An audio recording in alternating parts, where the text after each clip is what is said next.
Pirmiausia, norėčiau pradėti nuo to, kad pačios pratybos iš savęs tai yra karo policijos ir jėgos struktūrų mokymai, kadangi tai yra mūsų specifinės funkcijos susijusios su teisėsaugos disciplinos ir paramos kariniams vienetams užtikrinimu. Pagrindinis siekinys šitų mokymų yra būtent koordinavimas. Tai scenarijai sukurti kiek galima realistiškesnį, bet siekinys, kad skleidžiame bendrą vadavietę, tai valdymo elementą ir bandymas, kadangi taktikos yra skirtingos, patirtis yra skirtinga, bandymas suvaldyti vienetus reaguojant į situaciją, į kylančias grėsmės. Taip, tai visų pirma, tikrai labai svarbios pratybos dėl to, kad treniruojam bendradarbiavimą su kariškiais ir ne tik su Lietuvos kariškiais, bet ir su tarptautiniais partneriais. Viešo saugumo tarnyba nuolat treniruojasi, tačiau dažniausiai tai daroma su civiliniam tarnybom ir šis yra atvejis ypatingas, nes tikrai mums labai svarbu treniruotis, išmokti kalbėti vieną kalbą, atlikinėti visus veiksmus kartu su kariškiais. Pratybų metu naudosime viešo saugumo tarnyboje naudojamą specialią techniką, tai ir vandens patranka vadinama, kuri gali naudoti tiek vandens rovę, tiek ją pildyti tam tikrais specialiais priedais.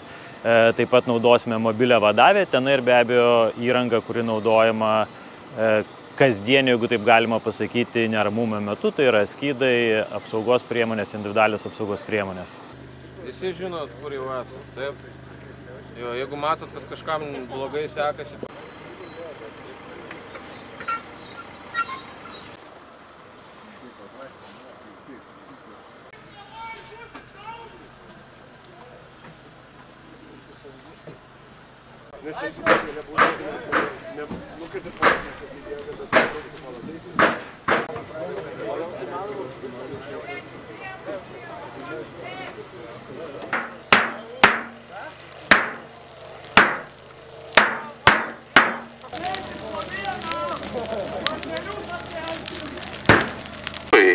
Prašau nutraukti savo neteisėtus veiksmus, priešingų atveju bus panaudota jėga.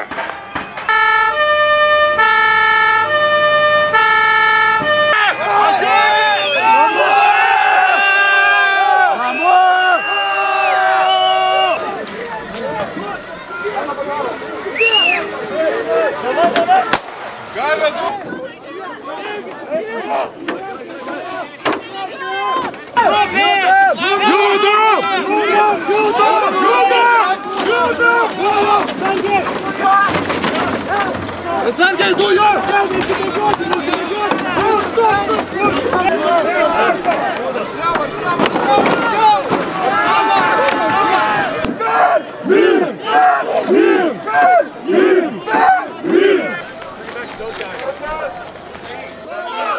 Yes,